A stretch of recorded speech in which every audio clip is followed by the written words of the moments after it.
Peter, ask him a lot of questions.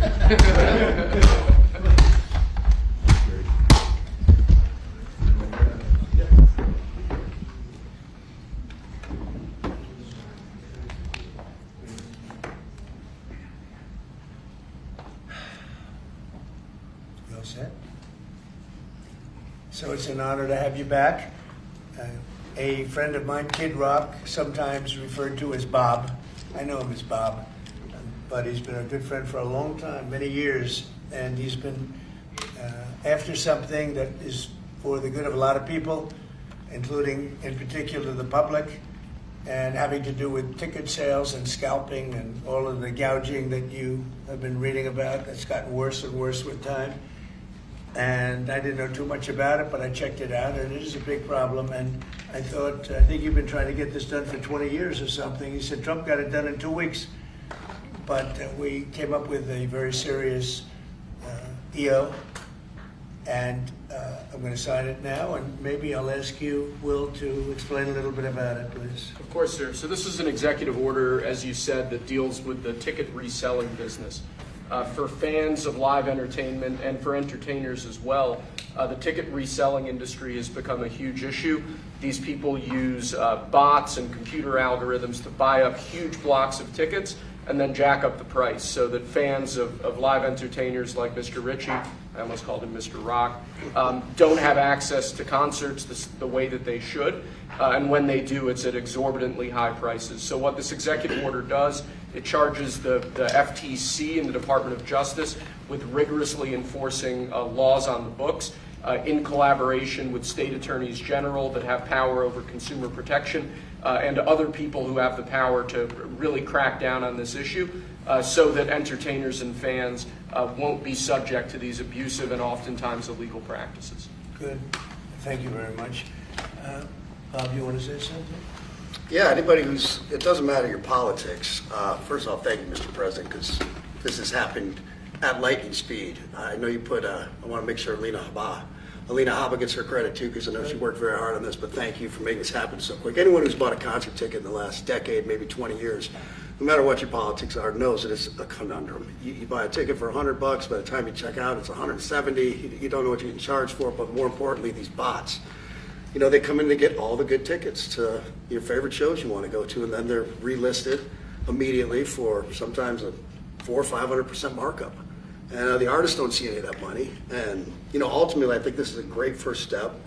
I would love down the road if there would be some legislation that we could actually put a cap on the resale of tickets. And I'm a capitalist and a deregulation guy, but they've tried this in some places in Europe, and it seems to be the only thing that's us as artists be able to get the tickets into the hands of the fans at the prices we set. I'll be the first one to say, and I know the president doesn't like when I say this, but I'm a little overpaid right now. It's kind of ridiculous. I would rather be, you know, a hero to working class people and have them be able to come attend my shows and give them a fair ticket price. I can't control that right now, so hopefully this is a step to really be able to make that happen. You know, a lot of artists and a lot of fans who love concerts and music are going to be very appreciative of you taking this And I action, think sir. Bob is more interested in the fans and the people that are having to pay crazy prices than he is the artist. Maybe the artist a little bit, but the fans a lot. I've spoken to him over the years about it, and it's been, it bothers him. It bothers a lot of other artists too. You see, does. the artists, and they go out with $100 ticket and it sells for $2,000 the following night. And they seem to be able to sweep up the best locations too, which is pretty amazing. So They've only enforced that Bots Act one time, I believe. Yeah. A couple years ago in New York City, I think we still got a couple $1 million fine. And that's the only time they've enforced that act. And who's the primary culprit? Who sells these tickets? It's the scalpers. It's these bots go in and they're automated, so you're But is there a company involved? You might not want to No, say. no. Well, there's reselling markets. Yeah. I think I know, Peter. But that's all right. Don't get them involved. Maybe What company do you think it is? Maybe they're more innocent than we think. Huh? Well, if you think of it, like if Ticketmaster sells a ticket, if you buy a ticket and go to a show, you're in a lot of ways their worst customer. because they make another 17, whatever percentage every time that ticket resells. So they don't want to enforce the Bots Act necessarily because they're making more money off it. The artists don't see any of that money, but that's not what I'm advocating for, is for me to make more money.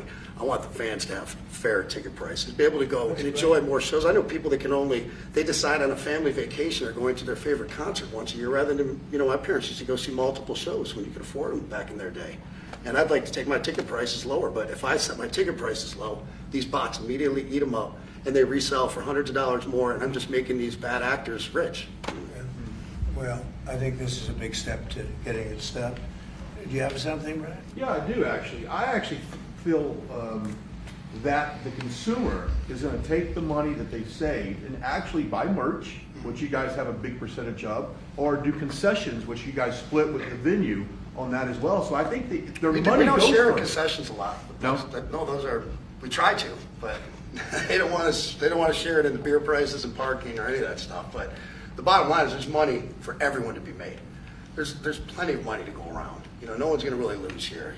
Ticketmaster, if we can get a cap, they're going to lose some money. But I've already talked to the CEO, Michael, and he's given me his word. He's on board for it. I was talking to Jacoby with Papa Roach earlier, and by the way, he's a big fan of what you're doing, President Trump, digging into this whole scalping and the bots. A lot of musicians, you can say that, they're with Kid Rock, sir. Good. On this, I think so. without a doubt. A lot of people are. President Trump, would you ever wear a jacket like that? I don't know. I was thinking about doing it for tomorrow. We have a big event coming up, and I was thinking about doing it, but I'm not sure. So you recently bought a Tesla for White House staff I did. to use, but now there's all these domestic terrorists targeting Teslas. Are the staff scared to drive it? I don't think so. I haven't heard. They weren't complaining. I did buy one, and I let the staff use it. We have it parked conveniently, and one day we give it to Margot, one day we give it to Chamberlain, give it to Natalie, we give it to everybody around, give it to Dan Scavino, but he's got so much money it doesn't matter. But they love the car, and it's a great car, and it's made here, and it's made in the country. He's got a tremendous plant now in Texas, and he has one in California. Does a lot of his work here, and he's been really unfairly treated, in my opinion. I drive one. And Yeah. there's this other story. I know it's hypothetical right now, but if you were allowed for some reason to run for a third term, is there a thought that the Democrats could try to run Barack Obama against you I'd love that. for his third term? Boy, I'd love that. That would be a good one. I'd like that. No, people are asking me to run, and there's a whole story about running for a third term. I don't know. I never looked into it. They do say there's a way you can do it, but I don't know about that. But I have not looked into it. I want to do a fantastic job. We have 4 years, just about, almost close to 4 years. Time is flying, but it's still close to 4 years, and we're getting a lot of credit for having done a great job in the first almost 100 days. And we have some big things we're going to be announcing over the next 2 days, and you know very well, Peter, and I think it's going to be something that's going to bring a lot of wealth back to our country, tremendous wealth back to our country, actually. And other countries are understanding it because they've been ripping us for 50 years, longer, but they've been ripping us off for years, right from the beginning. And I think this is going to be an amazing, I call it a lot of different names, but it's really, in a sense, it's a rebirth of a country, because how we could have afforded to do what we did. We help everybody, and they don't help us. I really, the term I like best probably is the liberation of America. It's the liberation of this country, because it's incredible. Look, we have 36 trillion in debt for a reason, and that accumulates over a long period of time. So I think what you're going to be seeing over the next couple of days will be very inspiring to a lot of people. They had a lot of auto plants being built in a certain country. I don't want to mention the country because we get along great with the country, but those plants aren't being built there anymore. They gave them up today and yesterday, day before, and they're building them all now in the United States. And we have many examples, not only auto plants, chip companies from Taiwan are coming in. The biggest, Mr. Wei, he's big. I said, you are a smart guy, aren't you? I've been reading about him over the years, but he controls a large portion of the chip business, as you know. You don't get smarter. They're going to be investing $200 or $300 billion. Apple's investing $500 billion. They always built their places in China. Now he's building here. I think because of you speak to Tim Cook, because of the election, but maybe more importantly because of the tariffs. You know, he's got really an obligation to do it. But we have many, many companies that you haven't even heard of. But I think we'll be at $5 trillion very soon. And if you think about this, we've never been anywhere near that. I don't know if we've ever been at $1 trillion. What do you mean by that? We're 500. What do I mean by a trillion? 5 trillion. What are you referring to, sir? I think that we're going to be at $5 trillion of investment. I think you're going to have investments very shortly. We're already 3.5, and we have commitments, verbal commitments for a lot more. And numbers like that have never been done in this country. And it's going to get harder. This is in 2 months. It's really in less than 2 months, because since we've really gone out with it. And we have other interesting things happening. But to me, the whole tariff situation, and essentially they've done that to us for many years. So if we're anywhere near 5 trillion in 2 months, this could be numbers like the country's never seen. And every time you hear a dollar spent, that's another job, because the jobs are coming with it. So auto plants, chip plants, pharmaceuticals, lumber coming in. We have things happening in this country. I'm not sure that they've ever seen it. Steel, we have tariffs on steel. They've been here for a while. Steel and aluminum. Nobody's ever seen anything like we're witnessing now. Nobody's ever seen anything. Most of you agree with that. I mean, it's nothing much you can't agree with. We have things happening in terms of jobs and investment, the likes of which I don't think we've ever seen. If you look at, let's say, $4 to $5 trillion in a period of a month and a half, that's even more than you do with your concerts, which are always sold out, right? Nobody's ever seen numbers. And think of it, where Apple's at $500 billion, as I said, but they always used to spend that money in China. Now they're spending it here. That means they're going to build. Now, they don't have any tariffs. Remember, there are no tariffs if you do your product here, if you build whatever it is in the USA. One of the things we're also trying to get is if you buy a car that was built in the USA, you get a deduction on interest. So if you go out and borrow money to buy a car, if it's built in the USA, never been done before, it's a big deduction for people that really aren't used to deductions, frankly, because people that buy cars like that are not big into the world of deductions, and now they're going to learn about deductions. So I think it's going to be great. Yeah. Mr. President, are you going to move ahead with a universal tariff or different individual tariff rates on a whole variety of different? Well, you're going to see in 2 days, which is maybe tomorrow night or probably Wednesday, you're going to see. And they're reciprocal. So whatever they charge us, we charge them, but we're being nicer than they were. We have a lot of countries, friend and foe. I always say friend and foe, but the friend in many cases is worse than the foe.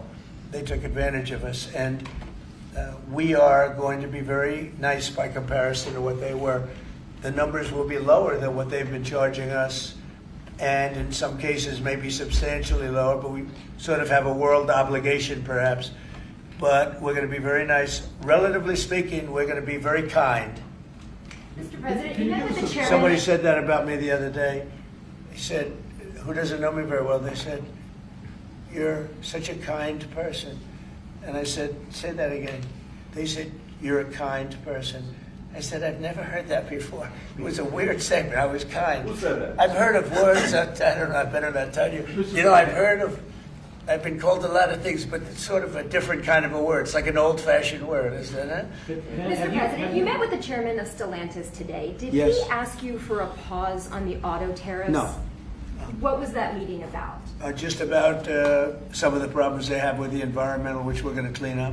Have any of the automakers... We're going to probably go back to 1920. If you look, we're going to go back probably to a 2020 standard. So we'll have 2020 standard, and that's just a few years ago. Oh, they're making it so difficult. All over the world they're making it. It doesn't mean a damn bit of difference either for the environment. It doesn't matter. They make it impossible for people to build cars. So we're going to be doing much different. 2020 is a strong standard, but they've taken it to a level now that makes it very difficult to build a car. So we're going to be bringing it back to a standard that is a very good environmental standard, but it makes it possible to build a car. Have you heard any concerns from the automakers, though, about the tariffs on parts that will go into effect No. over the coming They- weeks, about they what all that's going know. to mean for the price of Well, I gave them a American-made big break cars? for a month. I didn't charge them anything, for a big month, for that first month. And they brought a lot of material into this country because they could bring it in without tariff. If you look at Canada and Mexico, they were driving hundreds of thousands of cars into the market because they avoid the tariffs by doing it before the tariffs go on, which would be Wednesday. And I looked at I saw some of your shows where cars are lined up for miles and miles. Some of them didn't have fenders on them. Some of them didn't have the roof on yet. They're driving it in brand new. They're driving it in because they want to avoid the tariffs. I let them have that. They sort of took advantage of it because, that wasn't part of the deal, but that's okay. Are there any They're countries- great American car companies, and so I gave them a little break on that. Yeah. Are there any countries that you're not targeting on Wednesday? Well, it depends. I said it's reciprocal. Not everybody has made a fortune, but almost everybody has, but not everybody. And the ones that haven't, we're going to be very nice to them. And on a separate issue, Because that word reciprocal is very important. What they do to us, we do to them. Okay. Can I just ask you briefly on President Putin? You said over the weekend, or indicated over the weekend, some frustration with him. How serious are you about imposing oil sanctions on No, I Russian want oil? to see him make a deal so that we stop Russian soldiers and Ukrainian soldiers and other people from being killed. But mostly it's Russian and Ukrainian soldiers. They're losing at least 2,500 human beings, beautiful human beings, a week. And I want it to stop. And some people would say, why do you worry about Russian soldiers or Ukrainian soldiers? I worry because they're just like you people. They're like us. They're like all of us. And I seem to have an ability to do those things. And if I can do that, I think it's a very worthwhile thing to do. And I think we will. No, I want to make sure that he follows through, and I think he will. I don't want to go secondary tariffs on his oil, but I think, it's something I would do if I thought he wasn't doing the job. I did it with Venezuela, secondary tariffs, and you know what happened? Every boat left the harbor. Did you see that? It was a beautiful thing to see. The whole harbor emptied out. My words weren't even finished, and I have these massive ships. They're actually taking the hoses and dumping them into there. They couldn't get out of there fast enough because they know I don't play games. So I think he's going to live up to what he told me, and I think he's going to fulfill his part of the deal. Now, then you have Zelensky, and hopefully he's going to live up. I see he's trying to renegotiate the rare earth. We did something because, as you know, the Europeans get paid back the money that they gave, and we don't, because Biden is an incompetent president. And he should have asked for rare earth, or he should have asked for the loans to be guaranteed in some form. That's what Europe did. Europe is in for probably $100 billion. And we're in for $350 billion. So we're in for more than 3 times. And now you could make it a little bit less than that, but it doesn't matter, whatever the number. We're in for substantially more than Europe. We could be in for $350 billion. They have no idea because Biden wasn't a good bookkeeper except for himself. And what happens is we made a deal for rare earth. It was all done. And I heard through you, I haven't spoken to them yet, but through you I heard that they're now saying, well, I'll only do that deal if we get into NATO or something to that effect. Well, that was never, number one, discussed. Number two, I think it's going to be long before Putin, they said you're not going into NATO. And it could be, that's probably the reason the war started, actually. We're hours away from a very special election. Wisconsin, Florida. I want to share your thoughts on Republican voters to not sleep on this. Yeah. 2 very important races together. Well, it's a big race, Supreme Court race in Wisconsin. It's taking place essentially as it was early voting. So we'll see what happens. It's a big race. I love Wisconsin. We won Wisconsin. Republicans typically don't do very well in Wisconsin, but I did. I actually won it twice. I actually probably won it 3 times to be exact. We played their side. Not probably. I won it 3 times. We had a rigged election the second time, but that's one of those things. We had to make this one too big to rig. Would you agree with that, Brian? Yes, Too big sir. to rig? Yes, sir. So anyway, but yeah, there's a big race, and I hope you get out and vote for the Republican. The woman is a radical left lunatic, and let's see who wins. But the woman will be very bad. And you know, Wisconsin's a big state politically, and the Supreme Court has a lot to do with elections in Wisconsin. So if whoever it is that's running, including, you know, even Senate races, etc., but whoever it is in 4 years that runs, having Wisconsin is a very big, you know, we won it early and big, but winning Wisconsin's a big deal. So therefore, the Supreme Court choice is the one you're talking about right now. It's a big race. It's going to be announced fairly shortly. President Trump, on TikTok, big week deadlines. You got Liberation Day and the TikTok deadline. Yeah, this we week. do, which I can extend if I want, but we have a lot of enthusiasm for TikTok, for buying it. I think TikTok is good. I used it I was a great TikTok guy, and we won by 36 points, the youth. You know, we won the youth, which Republicans don't do. Maybe it's because Kid Rock likes Trump, I don't know, but we won the youth by 36 points, and I attribute some of that to TikTok. Is the TikTok deal, the negotiations now, tied to a bigger tariff deal with China? No, but you know, it could be. I mean, you know I've used tariffs for lots of different reasons, but I could see, you know, 1 point in tariffs with China, big country, would be probably worth more than all of TikTok, as valuable as TikTok is. It's big stuff. So there's a great example. That's a great question, actually. I'm a very flexible person. I could use that for that. Like, maybe I'll take a couple of points off if I get approvals for something. I haven't done it. Maybe I'll do it, maybe I won't. But it's a very good question. Peter, you're very good. Thank you. You'll love this one. Go ahead. It's not front page news, but I am just curious. What is your thought about Tiger Woods now becoming part of the broader Trump family? Well, I love Tiger, and I love Vanessa, and they had a great relationship. I happen to think the relationship with my son, I happen to think the relationship was hurt very badly by the witch hunt that went on, Russia, and all the crap that they put Don through, who knew nothing about it.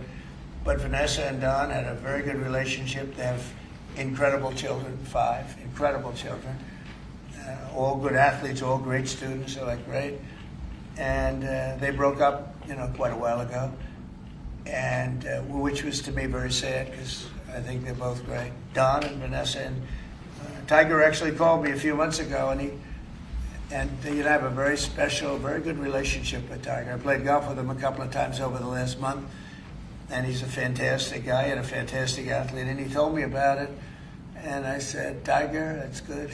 That's good. I'm very happy for both. I just let them both be happy. Let them both be happy. They're both great. To follow up on China, China, South Korea, and Japan say they're going to work together in cooperation to respond to the tariffs that you're going to put into effect this week. Are you concerned that this move of the tariffs this week could push some of the United States' closest allies to work with China? No, I'm not worried about it. I'm not worried about it. Yeah. Mr. President, can I ask I about think they have a something? chance of doing better, actually, with the tariffs. It can actually help them in a certain way. And I think a lot of them will drop their tariffs because, you know, they've been unfairly tariffing the United States for years. And if you look at the European Union on cars, the European Union already dropped their tariff down to 2.5%. It was announced a couple of days ago, which is what which is a very small tariff. The United States charged very little. And a lot of, I think I heard that India just a little while ago is going to be dropping its tariffs very substantially. And I said, why didn't somebody do this a long time ago? A lot of countries are going to be dropping their tariffs. About something that happened in France today, Mr. President. Marine Le Pen, the far-right leader, got convicted in court and is now banned from running for office for 5 years. Do you have a comment? That's a big deal. That's a very big deal. I know all about it, and a lot of people thought she wasn't going to be convicted of anything, and I don't know if it means conviction, but she was banned for running for 5 years, and she's the leading candidate. That sounds like this country. That sounds very much like this country. Okay, anybody else? You've been presented with a bunch of proposals for tariffs by your advisors that you're talking about that idea publicly. That who? That your advisors have presented ideas They to you do. about tariffs and what to do in the next few days. Have you settled Well, on you're any- going to see, I've settled, yeah, a long time ago. But we talk about it. We talk about it a lot. We want to do what's right for the country and even the world. You know, it affects the world, not just this country. This has been the piggy bank for the entire world. So it really does affect the world, and that's important to me also. Yeah. Yes, Mr. President, in the past you have said that you want the quick return of Austin Tice, a Marine Corps veteran and a journalist who went missing in Syria over 12 years ago. Yeah. Have efforts been made to locate Austin Tice been extended beyond Syria, including potential leads in Iran? And do you have plans to get in touch with Ms. Deborah Tice, the mother of Mr. Austin Tice, and also at the same time, organizations like Hostage Aid Worldwide have been on the ground in Syria, searching for Austin Tice for many years. Can I get your comment on the future, potential future plans to locate Austin Tice and to bring him home finally? So we've been looking, as you know, for Austin for years. I don't know about Biden. I don't think Biden was looking for anything, but we were, and there's been virtually no sign. You know that. There's been no sign of Austin. An incredible young guy. Be less young now. I mean, it's been a long time. It's been many, many years. The mother is fantastic. She's a very committed mother that her whole life is to find her son, who was in Syria and just disappeared off the face of the earth. So, you know, a lot of bad things happen. But we're always, you know, we will never, until we find out something definitive, one way or the other, we'll never stop looking for him. But we have been, and the response, it's just a lot of dead ends. He's been gone for a long time. The problem is there's never been a sighting. You know, sometimes you'll have somebody you're looking for him and there's a sighting. There's never been a sighting of Austin, but we are out there and we have great respect for his family and for his mother. She's been unbelievable. Yeah, Mr. please. President, a question about... No, behind you. No, apologies. Yes, you've had outreach with the leaders of Russia and China. You've made an outreach to Iran. When are you going to plan to reach out to North Korea and Kim Jong-un? Anytime in the near future? Well, I do. I have a very good relationship with Kim Jong-un. Now, you people hate to hear that, but it's very important. I got along with him fantastically, as you know. It started off very rough, very nasty. Little rocket man, the whole thing was a nasty deal. And then one day we got a call that they'd like to meet. We met. We have a great relationship. And yeah, we have, there is communication, yeah. Mr. I President, think it's very important. You know, he's a big nuclear nation, and he's a very smart guy. I got to know him very well. You remember I put my foot across the line, and then I walked across the line. I don't know if Secret Service was thrilled with that. They actually wasn't. They were not too thrilled. But I have a very good relationship with him. Yeah, we'll probably do something at some point. Yeah, please. Jeff. Who's on your short list, Mr. President, to replace Elise Stefanik as U.S. Ambassador to the UN? So we have a lot of good people that want it. First of all, Elise is fantastic, and I just don't want to take chances with you guys saying, how is the election going? We have a congressional election that's a little bit close. I guess the one is in good shape, but the other one's a little bit close. But Randy Fine is a great guy. They're both good candidates. They're very good. But it's, you know, a little bit, we want to be careful. And Elise is very popular in her district, and so am I. We won by a lot of points, and so did she. And there's a lot of people that wanted to run for it, but we have no idea are they going to win it. I think it's just security. And I said, Elise, what about going back? Because they love you there, and she's going to take a big leadership position with Mike Johnson and the group, the speaker. And I can tell you that for the replacement, we have a lot of people that have asked about it and would like to do it. David Friedman, Rick Grinnell, and maybe 30 other people. Everyone loves that position. That's a star-making position. And so we'll see what happens. But we have a lot of people that are interested in going to the United Nations, as you can imagine. Yeah. Just want to get a quick music question. Favorite song to play live is what? And then my question for you, Mr. President, your favorite rally you did last year, 2024. What was your favorite one? Favorite song to play live? Yeah, favorite song to play live. Oh, that's a tough one. It'd have to be one of the hits, probably Cowboy or Ball with the Bar. There's a song that I've played every night that was never a singular hit that I probably should not say the words to in this office right now. I think for you, Mr. You never He met a does- certain by the person way, like his me. rallies are amazing. He does great and gets big crowds. He's really a star when it comes to that. He is a very talented guy. I would say maybe Madison Square Garden. Yeah. Because anybody that was there, the owner of the garden, Jim Dolan, who's, to me always been terrific. He said this, he's never seen anything like it. We had, when you announce Madison Square Garden, it's a big arena, but we sell out big arenas. We sold out in Milwaukee, we sold out at every big arena. We never had empty seats. It's amazing. They talk about Bernie Sanders gets 2,000 to 3,000 people. Everyone said, these crowds, I get 107,000 people in New Jersey. In Butler, PA, we had over 100,000 the second time. We had 55,000 the first time. We have big crowds. I would say Madison Square Garden because I grew up in New York and the garden is great. Jim Dolan treated us well, but everybody said that because I think I could have filled it up 10 times. We had hundreds of thousands of people that were stacked all the way back to the Hudson River and on the other direction back to Fifth Avenue. Nobody's ever said, I don't mean with a line, I mean like 50 deep this way. The streets were closed, the whole thing, it was crazy. And when you take that, you want to do well at Madison Square Garden. You don't want to have empty seats. But we could have sold it out, Brian, 10 times, and everybody knew it. And I think we got a good indication that that's where the election was going. And we won every swing state, and we won by millions of votes. It was a great election, yeah. Mr. President, the U.S. military transferred 17 individuals to El Salvador overnight. Did you discuss with your team whether these deportations would run afoul of any recent court orders? No, I do want to thank, however, the president. He has been unbelievable and, in relation to us. But I think that our people have done an incredible job. I got elected on the basis of getting bad people out of our country that shouldn't be here, very dangerous people out of our country.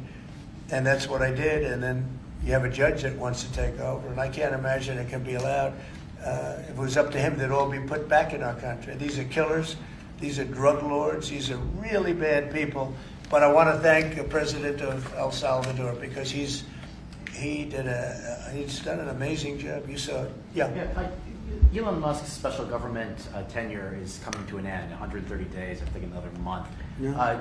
Do you want him to stay longer, or is it time for him to go back to running his companies in Europe? Well, I think he's amazing, but I also think he's got a big company to run. And so at some point he's going to be going back. He wants to.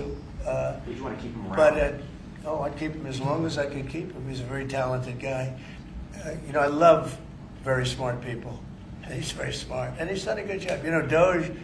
Doge has, we found numbers that nobody can even believe, like 400 billion, 500 billion. It could be close to $1 trillion by the time they end on different things.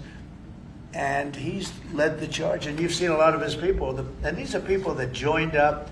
I always say they're high IQ people. I like high IQ people.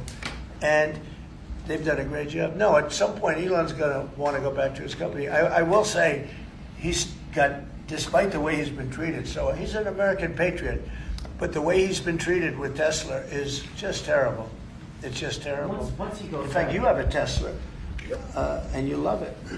You love it. He was saying before he bought a Tesla, he loved it. A lot of people are buying Teslas, I think, and I hope they are. He should not be treated that way. He's done an incredible service to our country. Well, once he goes back, is Doge going to keep operating even without Elon here? Well, I can't tell you that. I can say this, that a lot of the people that are working with Doge are the secretaries, the heads of the various agencies, and they've learned a lot, and they're dealing with the Doge people.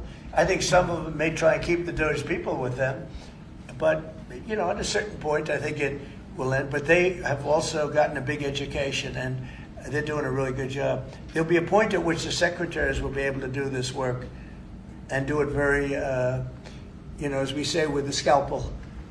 And that's what we want. Yeah, Jeff? Mr. President, have you had any updates on the U.S. soldiers missing in Lithuania? I have. Can you give us an update? So 3 are no longer with us, and 1 is unfortunately probably in the same category, but they haven't declared that yet. It was a very heavy truck, like a toy, but I mean, really heavy. That lifted the heaviest equipment, and it would seem that the bank of the lake collapsed. You know, the weight is so big, and it was at night, and it was very cold weather, and ice, a lot of ice, and it's possibly slipped. And the weight is so enormous of this thing. It's a massively heavy vehicle, and if they slipped a little bit, that's probably what happened, and it flipped. And 3 are gone, and 1 is missing. On a separate topic, follow up on immigration. Did you see the video of the Tufts University student who was taken off the street by ICE agents last week in hoodies and masks? There's been a lot of criticism of that. Are you comfortable with how that was handled? Well, I haven't really looked at it in any detail, but I will. I mean, I have seen it quickly, but not. I wouldn't want to comment on. Yeah, please. Yeah, Mr. President, would you be able to confirm recent reporting that you are making plans to go to Saudi Arabia next month? And if so, why is Saudi Arabia so important? So, I have a very good relationship with the Middle East. In fact, if you look at Michigan, I won the vote by a lot. People were a little surprised. And I have a very good relationship with Mohammed and the king. His son is Mohammed, he's great. Crown Prince, actually he's Prime Minister too. He's got a lot of good titles, but he's great. And the king has been wonderful.